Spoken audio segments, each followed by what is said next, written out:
Welcome to the HR Power Hour, presented by Career Management Associates. I'm David Ciullo. It's about all things in the human resource world.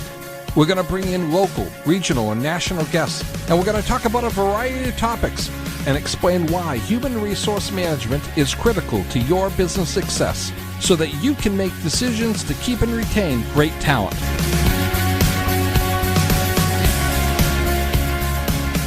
Welcome to the HR Power Hour, presented by CMAcareer.com and Apparel-Law.com. I'm your host, David Ciullo, and today the great one and only John Brubaker. Coach Brew is on the show today. John, how are you? And why do we have a tone there? What's going on with that? I have no idea. I'm still back on the fact that there's something called hyphen law. Yes, hyphen. Yes. There's law practiced over punctuation. Yes. You didn't know that, did you? No, you learn something new every day on this show. Absolutely. And by the way, as you know, my co-host Tani Alvarez is attorney at Vero, so it's a great firm, great organization. I don't know that because you've never introduced me to Tommy. I think you are afraid. Who? Tani, Tawny. See, I don't know these things because I think you're afraid to introduce me to your co-host, the fear of what I might say, do, or what might happen. And I think that's a healthy, reasonable fear for you. John is a speaker, award-winning author, and executive coach, and just an all-around entrepreneur of so many things. So many things, right? So many. Jack of all trades, master of a few. Many. Yes, I was going to say a few. How's that? So first of all, let's start with a simple question. How's your clothing line going? How's the new radio station going? You got a whole bunch of things going on, John. It's going very well. Thank you for asking. The collection is about to launch next week. I don't know when this show airs, but the odds are the collection will have launched by the time this goes to the airwaves. And that website is chinupchestout.com. It is not just an apparel brand, as you know, David. However, as your millions of listeners may not know, we also have a radio station. It's called Chin Up Chest Out Radio. You can go to Cuco, C-U-C-O, radio.com to download the app, available on Android or iPhone. And all of this was born, we're talking about leadership today, I believe, is kind of... Yes, that's our topic. So all of this was born during the pandemic, when people were isolated, socially distanced, locked in their homes, watching Tiger King, worrying about running out of toilet paper, and mental health is probably an all-time low. 2019, the suicide rate was high. It was at its highest since World War II. Think about that. That's awful. It's awful. Yeah, mental health is just an issue. I had some mental health challenges in 2019, pre-pandemic, and I wanted to be part of the solution, so I created a clothing brand, Chin Up, Chest Out. It's kind of a mindset, protect your mindset, and we donate a percentage of sales to mental health charities around the country. And I decided, you know what? And nothing against traditional radio. I will add that disclaimer. Nothing against any traditional media. But there is so much negative news that has invaded the collective conscience and the news cycle. And it's also social media that I wanted something that could be a, I hate to use the term safe space, but I guess a positive distraction or a safe haven where you could go and just listen to music and not have to hear about death tolls, lockdowns, the stock market collapsing. Like, you didn't have to hear anything negative. So we created a radio station that plays nothing but positive, uplifting music. I don't mean like Pollyanna positive. I mean like nice motivational stuff, an online radio station, commercial free. And more importantly than commercial free really is it is news free. If you want news, go somewhere else. You just want positive, uplifting stuff that's music for your mindset, come to us, cucoradio.com.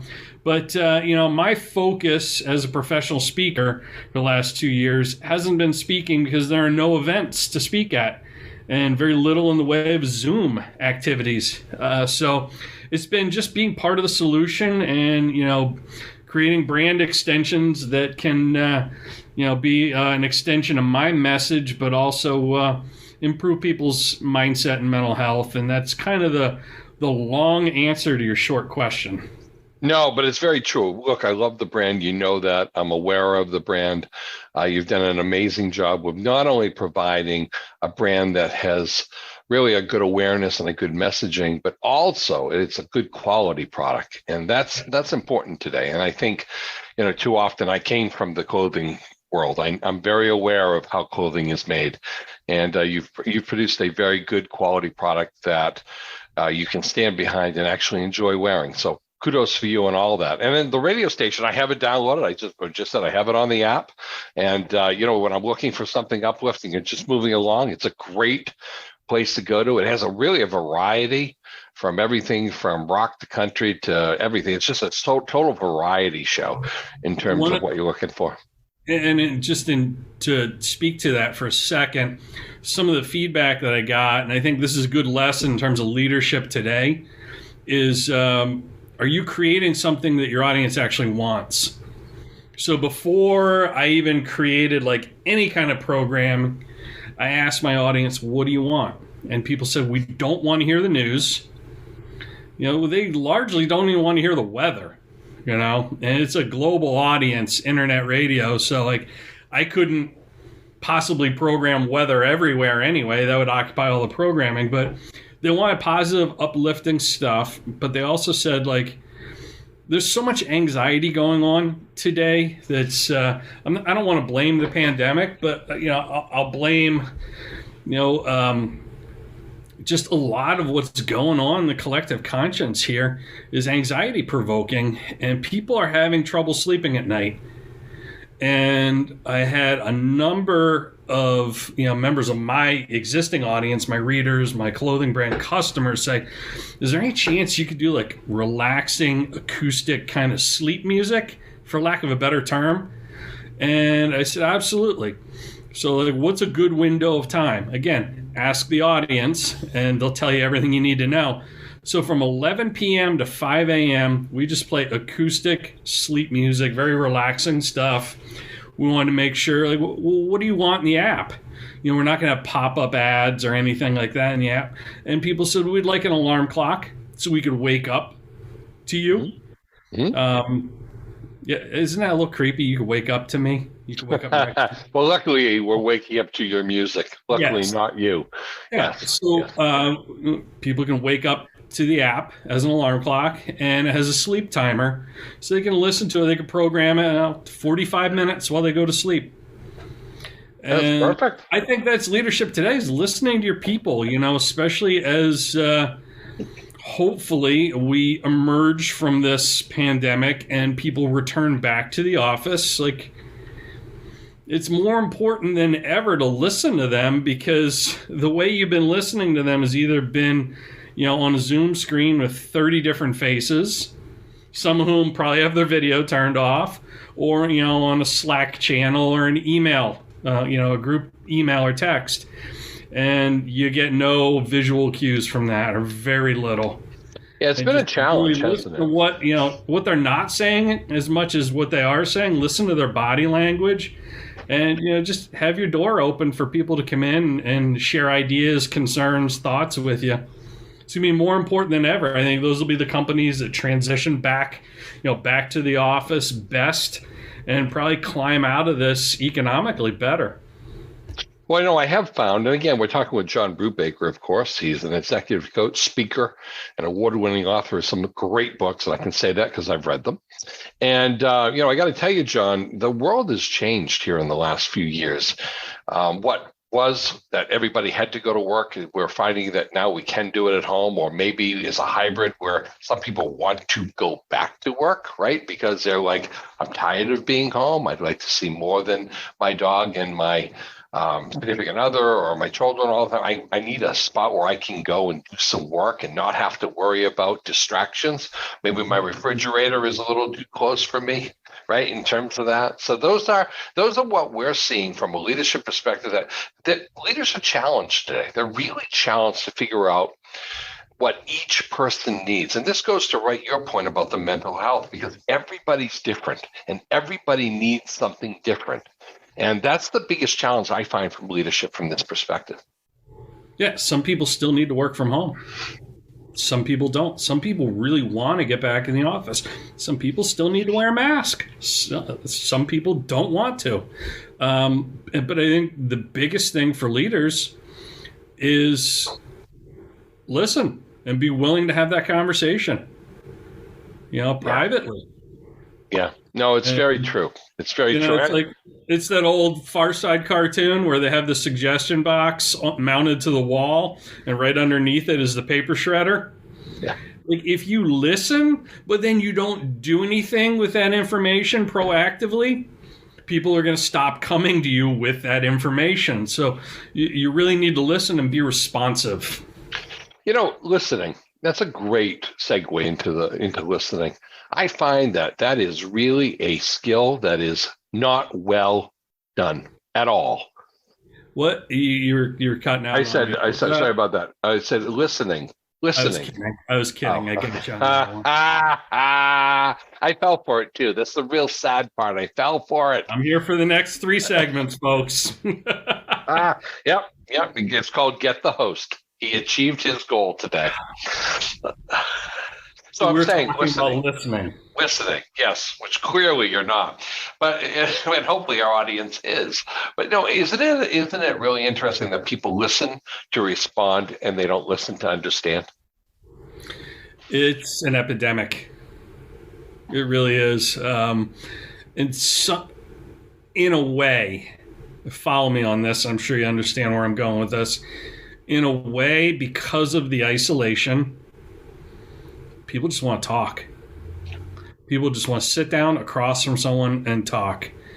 And, when things started to settle down a bit, I bet everyone can relate to this and has a family member like this. People started to get vaccinated, and the elderly started to either accept visitors or come out of their homes a bit, and families started gathering again. You had probably the most isolated of your family members talking your ears off because they had no one to talk to. And I think we're going to see a lot of that as departments start to gather again in the office and you start to have meetings. People are going to want to talk. I think you need to give them that space, but find a way to make sure that as much as they're talking, they're listening too, So for leaders, just modeling the behavior you want and expect from your people is going to be hugely important. The other thing I find important is the fact that there's a little bit of we've forgotten what office etiquette is. What really, it's not necessarily, maybe it is okay to come in your pajamas and sweatpants, or no pants. Yeah, that's casual Friday, no pants, yes. No, it's no pants Thursday. So, it's just one of those, it's a different world. We've had to go back. I have a good friend that is a manager at a men's warehouse, and he said that, during the last couple of years, it has been brutal. Who would buy a suit, right? There was almost no reason. You had them in your closet. You just barely wore them. If you did, it was a tie top only. You had shorts on or something underneath. It's a different work. Now you got to get fully dressed back up in some cases, even if it's business casual. And people are judging. They do judge how you look, how you act. It's something that we have to be concerned about again. Yeah, a little pro tip for all you folks out there who've been doing a lot of Zoom meetings. When you get back into the office, you can't just hold that coffee cup up and blow on it like you're cooling off your coffee when you're actually drinking whiskey. That will get you in trouble in the office. You can't hide that like you could on a Zoom meeting at 10 a.m. on a Tuesday. And you probably ought to dress the way you used to dress before all of this happened. You know what I also would recommend? Showers. Yeah. Showers would be good too. right? Maybe you took a day and you didn't shower that morning. You just kind of combed the hair back and you did what you did. But showers are a good thing. It's a recommendation, we think, for coming to work. A best practice, if you will. Absolutely. And we're going to talk more with Coach Brew. In a few seconds here, we're going to take a quick, what we would call obscene break, as some of our friends would say out there. You're listening to the HR Power Hour on News Talk WLOB 100.5 FM. We'll be right back. Educational HR radio is critical to your organization's success, and our sponsors understand the value this program brings to owners, C-suite professionals, and the HR community. We are honored and thank our sponsoring law firms of Verrill, Sheehan Finney, Jackson Lewis, and McLean Middleton. Our partner sponsors of Healthcare Purchase Alliance and Strategic HR. Want to be a sponsor of the HR Power Hour? Text 603-303-6124 and say, we want to be an HR Power Hour sponsor.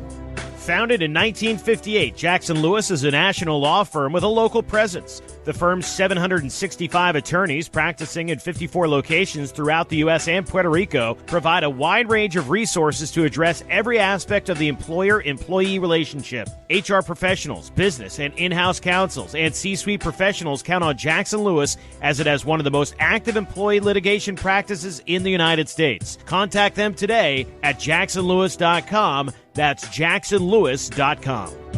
At highway speeds, the average text takes your eyes off the road for about 5 seconds. That's enough time to travel the length of a football field. Stop texts. StopWrecks.org. Brought to you by the National Highway Traffic Safety Administration and the Ad Council. And we're back, and you're listening to the HR Power Hour presented by CMAcareer.com and Verrill-Law.com. I'm your host, David Ciullo. You're listening to Educational HR Radio. And remember, the HR Power Hour is podcast on all major podcast channels. You can go to hrpowerhour.com, or, of course, you can check us out at WLOB Radio. John Brubaker, Coach Brew, is our guest today. He's been actually almost a yearly guest in terms of coming on the show. And what's really good is he really identifies with what's going on today. And we're going to be talking about leadership today. John is an author. I mentioned that before, of award-winning books.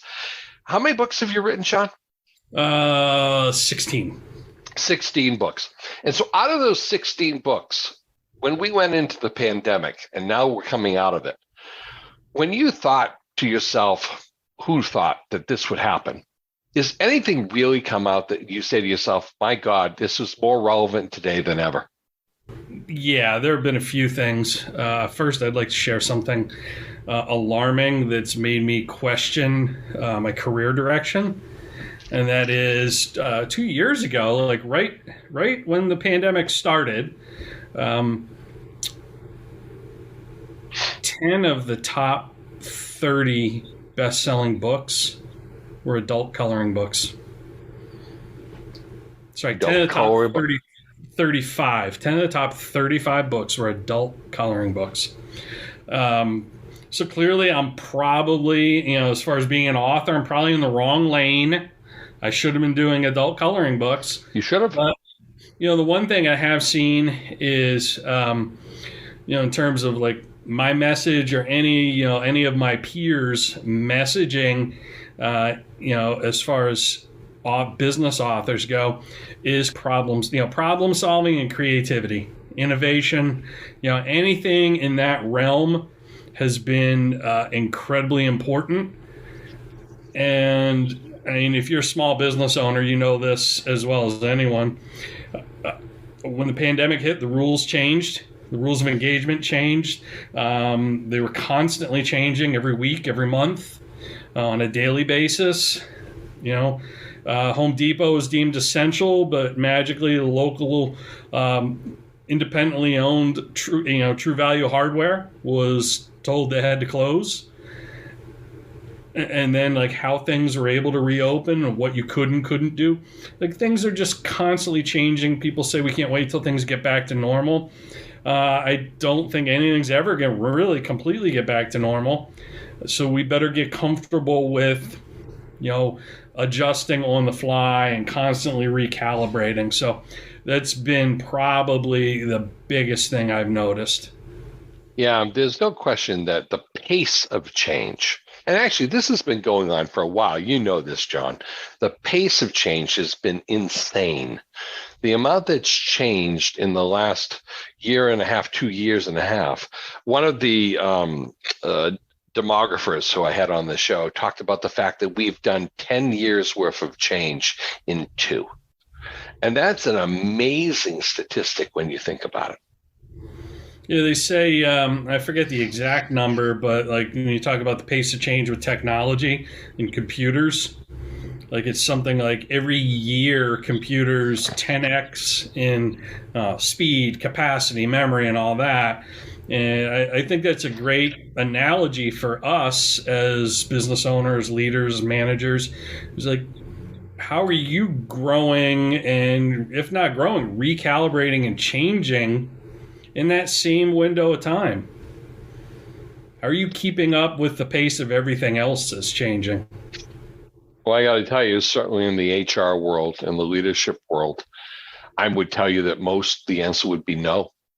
The amount that has changed from a general perspective of human behavior, all the way up through regulatory, federal, state, local regulations, the amount of change has been astronomical in the last 2 years. And I see nothing that's going to stop that, by the way. I think it's going to be a continuation of the change right through the next year or two. And the example I would give is like right before the pandemic, QR codes have been around for years. No one used them. It was scary because you didn't know exactly where that QR code was redirecting you to. And it could have been to a compromised site, something that was hacked.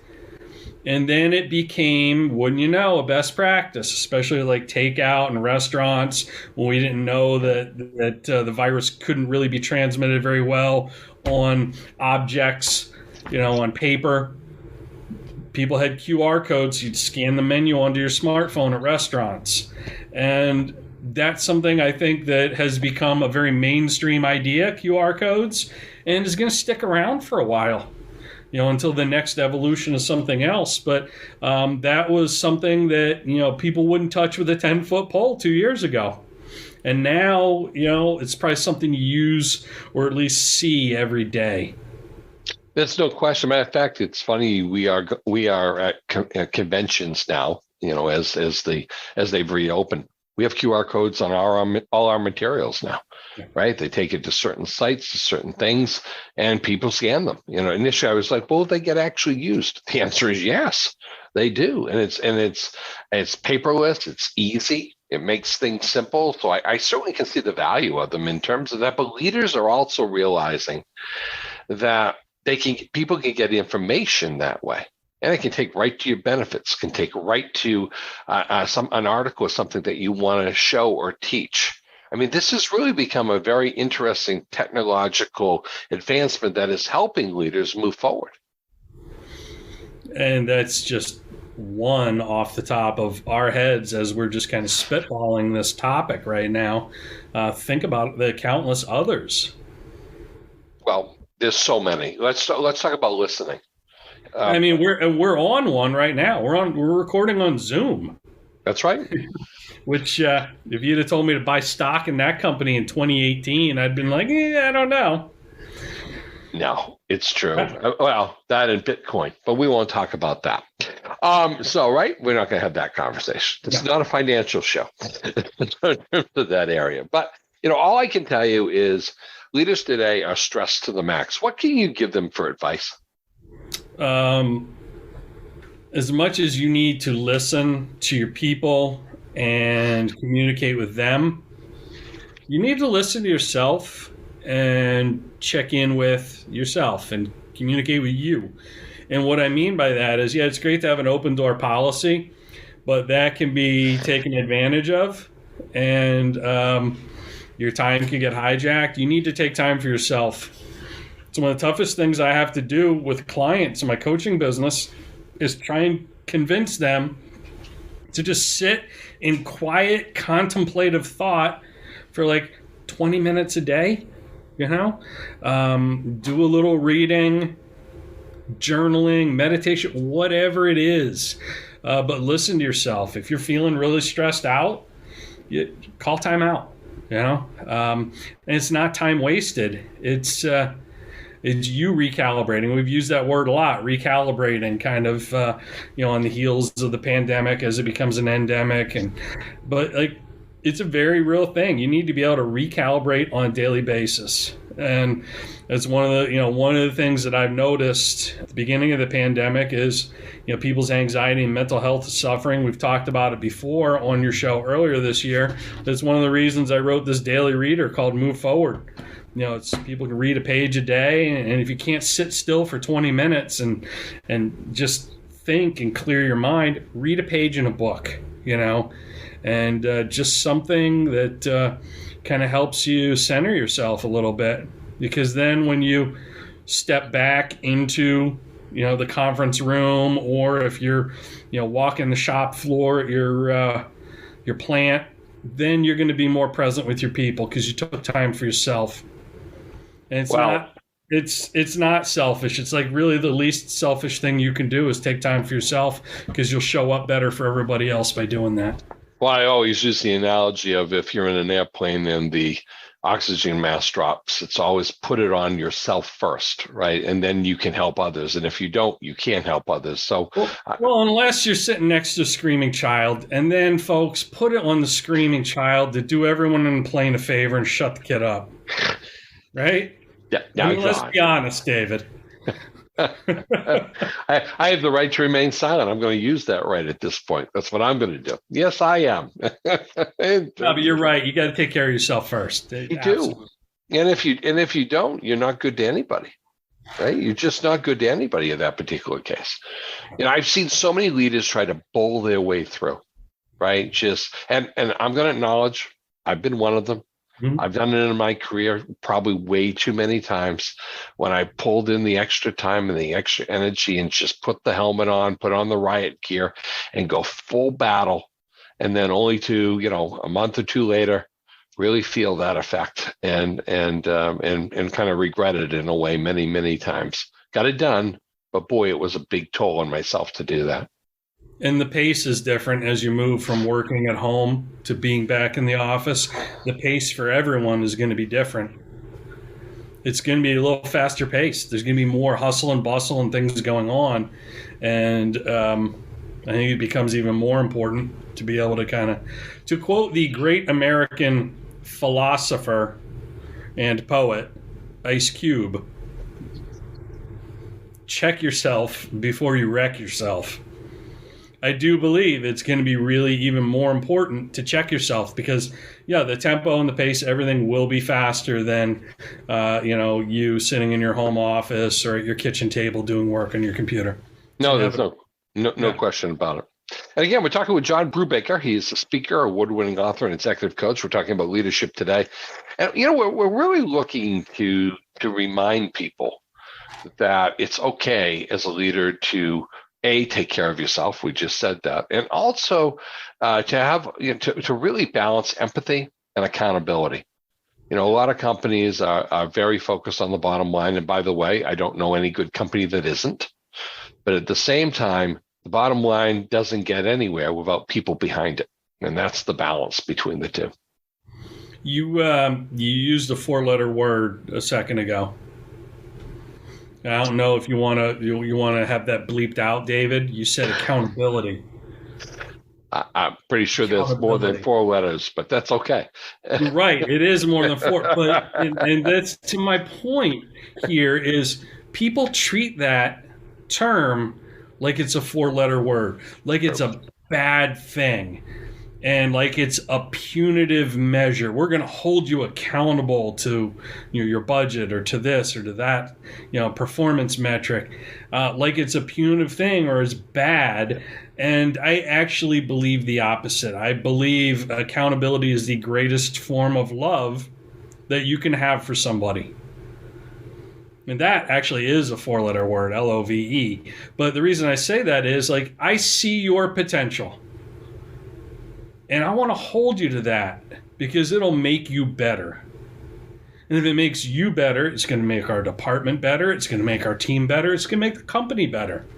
It's going to help you advance your career, whether that's here or advance your career by you being able to move on to greener pastures somewhere else. Like, I do believe accountability is the greatest form of love. And if I were working inside a company, I would be more concerned that I'm not being held accountable by my leader, by my manager, by the owner of the business. Because that, to me, sends a clear signal they don't care that much about you. You know, it's true. And I just watch so many leaders get afraid about what happens if I hold them accountable. What happens if they leave? What happens if they don't do? What happens if? And yet they're asking the wrong question. The right question is, what happens if we get it right? What happens if they achieve their goal? What happens if they can do these things? Imagine how that will achieve success for themselves, which is pride. Pride being one of the biggest forms of employee engagement that you can possibly have, that internal pride, and then pride in the organization, right? In terms of in themselves doing something right. And we don't do enough positive reinforcement as leaders. We know that. But we really need to. And if you can just balance that between the empathy and the accountability, you will be a much better leader. We're going to talk more about that when we come back. And you're listening to the HR Power Hour on News Talk WLOB 100.5 FM. Talk in a minute. The HR Power Hour is proud to announce Healthcare Purchaser Alliance as a new sponsor of the program. What is Healthcare Purchaser Alliance? Well, it's an employer-led nonprofit organization dedicated to promoting strategies that improve the quality and affordability of employee benefits. The benefit of membership is that it can help you contain your healthcare costs. So go to purchaseralliance.org for more information or email info@purchaseralliance.org. If you're single and not dating on Match, then listen up. Match is not only number one in first dates, but second dates, too. In fact, they've surveyed over 5,000 U.S. singles to get the top tips and advice when it comes to dating. Here we go. You want to impress a first date? Put your phone away. 45% of singles would be turned on if you visibly turned off your phone during a date. This is my issue, but the Mets are on it. It's like the eighth inning, and they go to the bullpen. Millennials are 270% more likely than other generations to be turned on by someone who is binge watching the same TV shows like Stranger Things or OA. Singles flirt everywhere, but flirting at the bar, in the laundromat, or at the gym are the most successful. I like to just say, hey, can I fold your clothes? Oh, see, now I get to... I don't know, but I would like to fold your clothes. Dating can be difficult, so if you're not using Match, you're missing out. Start searching and connecting for free today at Match.com. That's Match.com, Match.com, MATCH.com. With Zillow, you're not just looking for a house. You're looking for the bathroom where you'll give your kids shampoo mohawks. The bonus room you'll turn into a gym and work out in every single day. Starting tomorrow. You're looking for hardwood floors worthy of your signature dance move, the glitchy robot. You're not just looking for a house. You're looking for a place for your life to happen. And whether buying or renting, Zillow makes it easy with simple smart search features, photos, video walkthroughs, and more. Zillow, find your way home. Man, do I love card night. You ready, boys? You got a king? Go, fish dad! Oh, come on!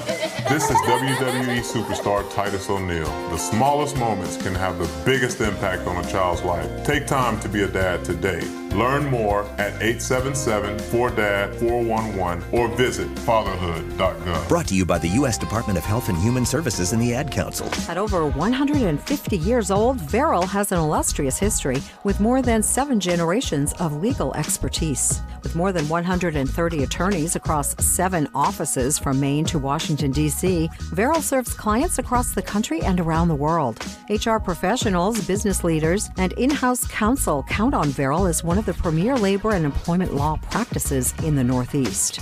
Contact Verrill at verrill-law.com. That's verrill-law.com.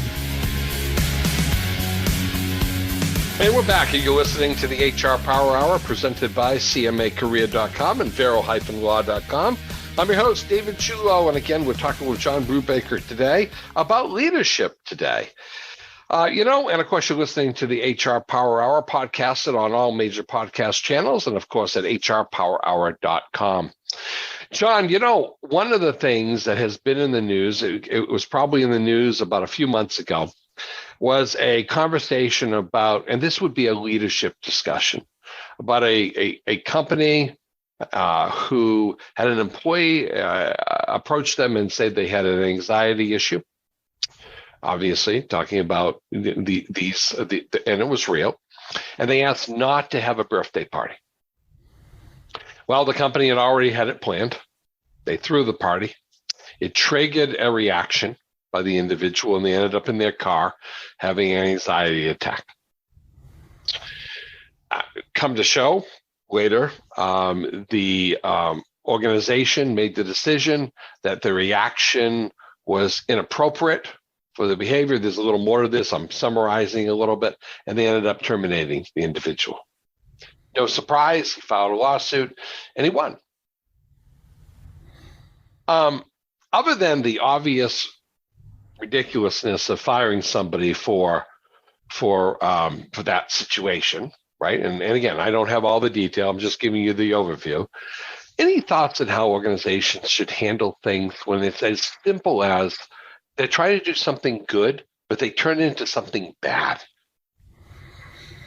That probably happens more often than is ever reported. If you're an introvert, you don't want people making you the center of attention, singing happy birthday, wheeling in a big cake. You don't want that typically. But I think it speaks to a broader problem. What we talked about earlier, David, is a whole concept of listening, empathy.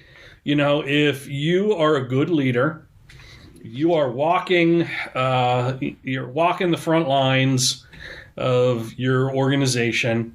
You are getting up from behind your desk and your computer screen, and you're essentially kind of like a physician doing rounds at the hospital. You are checking in on your people, checking in, like literally kind of looking at their chart, checking their vitals.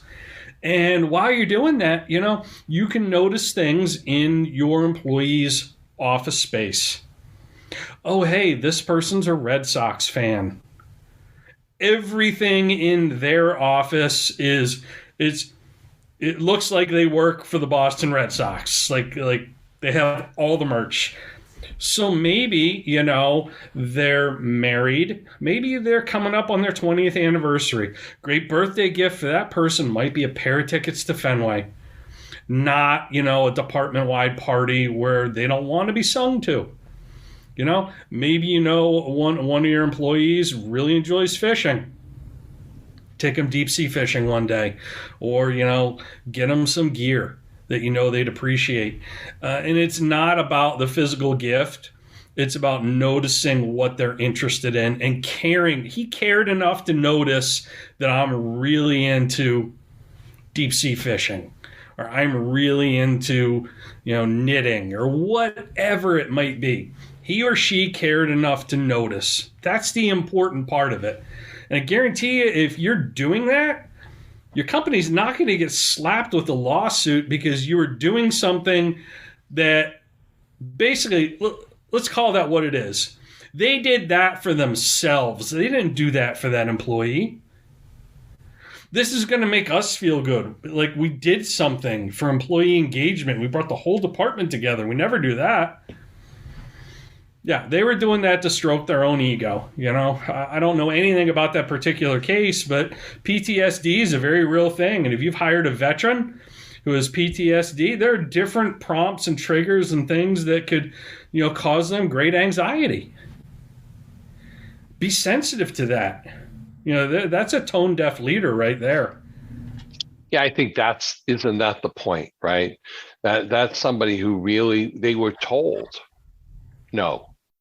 And yet they still went ahead and said yes. And I can see from an HR perspective them saying, well, everybody needs to be treated the same. And if we're going to have a party for one, we should have a party for all. Right? I can see that being. That makes me cringe too, because treating everyone the same is not treating everyone fairly, but it makes it really easy for HR to check that box. It's easier to say, hey, we treat everyone the same than it is to say we treat everyone fairly. Sorry, HR, if you're listening. No, well, I hope they are. Yeah. Because, that is and typically you would see that HR would, if somebody told HR that, they probably would not hold the party. Let's be honest. Some leader made a decision to run it anyway in terms of that. So it's just a matter of understanding that you said a great term, don't be tone deaf. Really listen to what they're telling you. If somebody, especially today, is saying they're having a moment, they're having an issue, and even if you don't know how to handle it, just listen.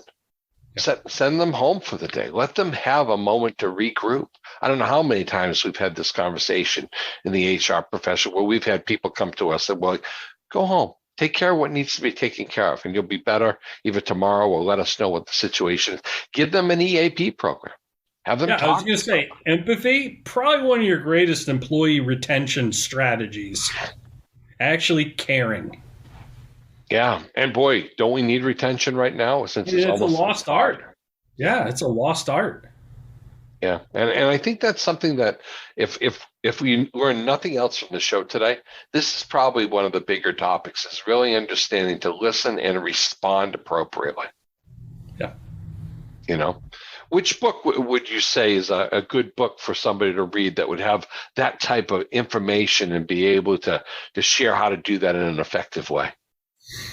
I would have to say my book, Seeds of Success. It's really about building a better leader. And the fact that your best ideas often come from outside your industry.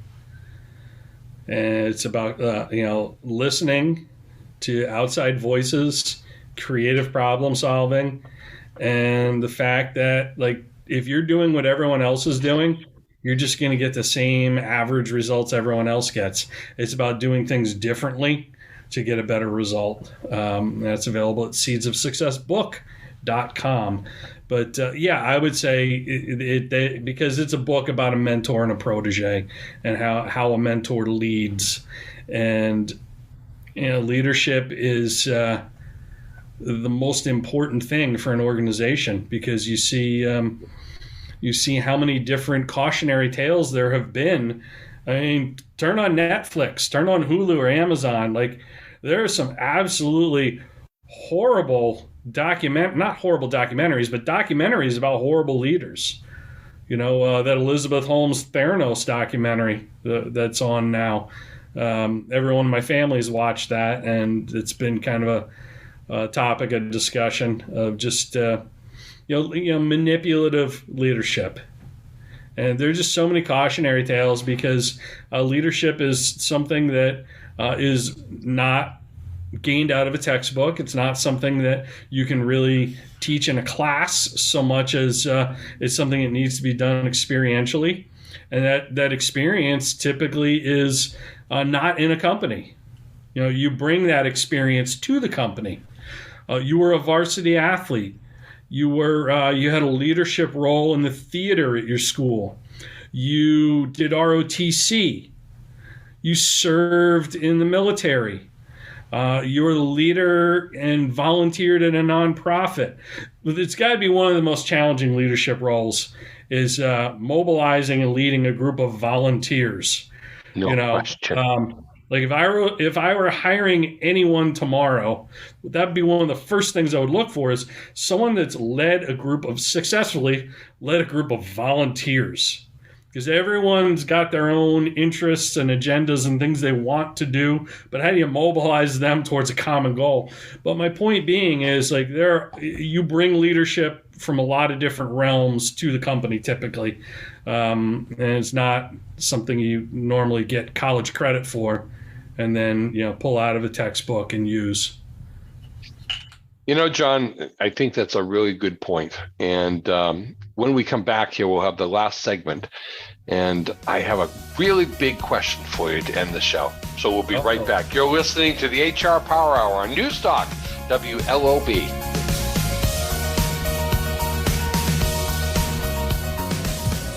Founded in 1958, Jackson Lewis is a national law firm with a local presence. The firm's 765 attorneys practicing in 54 locations throughout the U.S. and Puerto Rico provide a wide range of resources to address every aspect of the employer-employee relationship. HR professionals, business and in-house counsels, and C-suite professionals count on Jackson Lewis as it has one of the most active employee litigation practices in the United States. Contact them today at jacksonlewis.com. That's jacksonlewis.com. Hi, I'm Susan McVetti. And I'm Pete McVetti from McVetti's Hearth and Home. Is there a sale going on at the store right now? No. No Hearthstone, Quadrifier, Mendota, Wittis, Blaze King, or Morso sale? No. No Yodel, Vermont Castings, or Regency? Oh, there's always a Regency sale. No. You're telling me that out of the gazillions of wood, gas, and pellet stoves that we carry, there's not a single sale going on? Nope.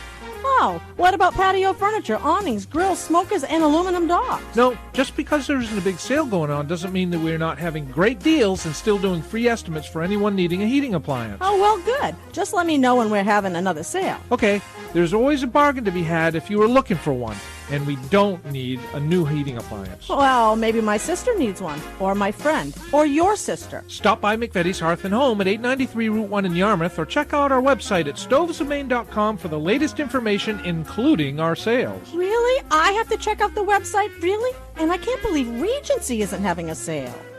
Being a father is an honor, a challenge, a duty, a celebration, and a testimony. I want to be legendary for you because I found everything to live for. That's dedication. Visit fatherhood.gov to hear more. Brought to you by the U.S. Department of Health and Human Services and the Ad Council. In today's highly regulated climate, customized HR solutions are needed more than ever. Career Management Associates can partner with your existing HR department for projects or even serve as your outsourced HR team. From compliance and compensation to investigations and employer relations, CMA provides you trusted HR solutions. Call 207-780-1125 or visit cmacareer.com.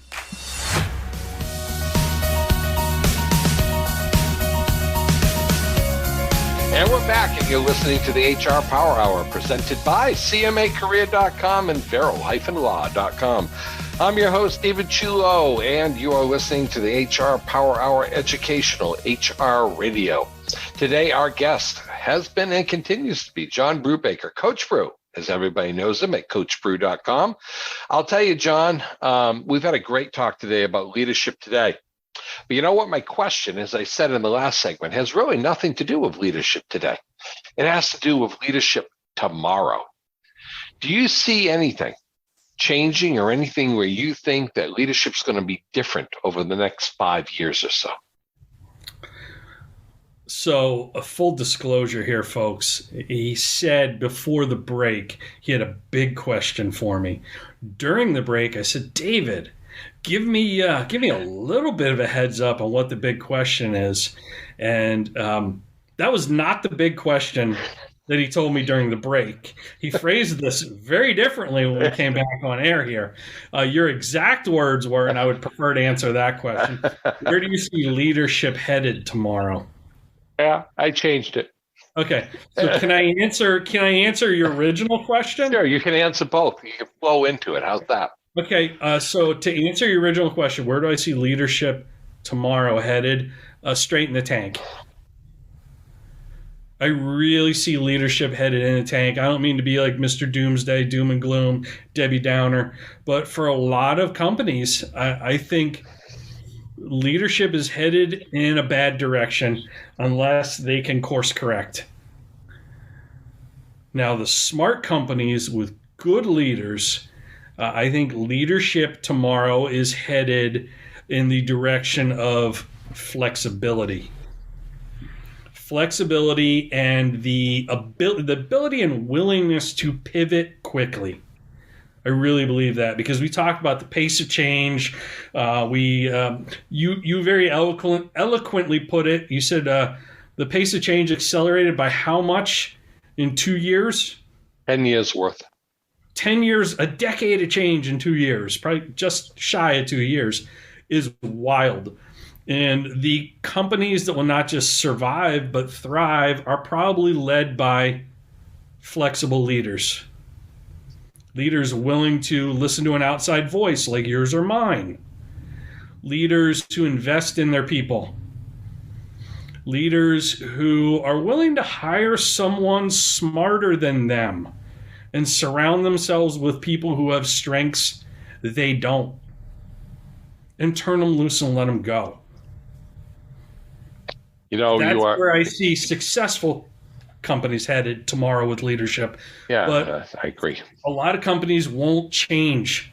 And that's why I'm afraid leadership will be, for some places, will be headed right in the tank. Yeah, no, I actually think leadership of tomorrow is daily. Yeah. And what I mean by that is every day is going to be different. And I'm not saying that it isn't different today. I'm saying the pace is going to be different. And so to your point, before I was self-employed, I had a great boss.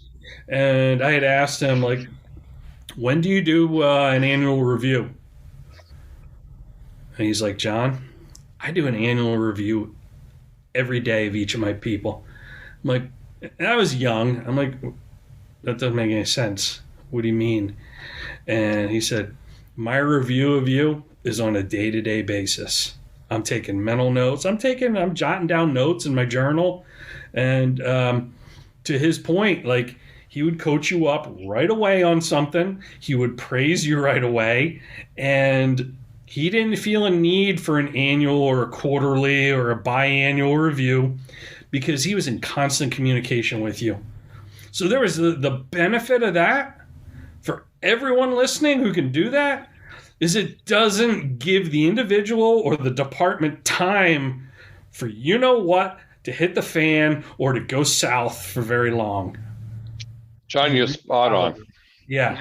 You're spot on. So, I got to tell you, as we wrap up here, we got about 30 seconds. Where can people find you? Where can they get your radio station? Where can they get all these things? You can go to coachbrew.com to find me, my books, everything, surrounding my orbit, if you will. And then for the clothing brand and the radio station, go to Cuco Radio. That's CUCO radio.com. And that'll tell you everything else you need to know. And I highly recommend. No, it's great having you. It was fun as always. And I tell you, if you want to get some great clothing, have some fun, and listen to some nice, relaxing music that is positive, I can't tell you. You got to go to CUCOradio.com, make that happen. And go to the app, of course, on the iTunes store, or, of course, on Android. So, John, be well, okay? Right back at you, sir. All right. Have a great day. And you're listening to the HR Power Hour on News Talk, WLOB. Thank you, everyone, for listening, and catch us every week at 10 a.m. on News Talk, WLOB 100.5 FM or 1310 a.m. and streaming live at WLOBradio.com. Podcasts of this show and every show are available at hrpowerhour.com. Have a great week, everyone, and remember, HR management is critical to your business's success.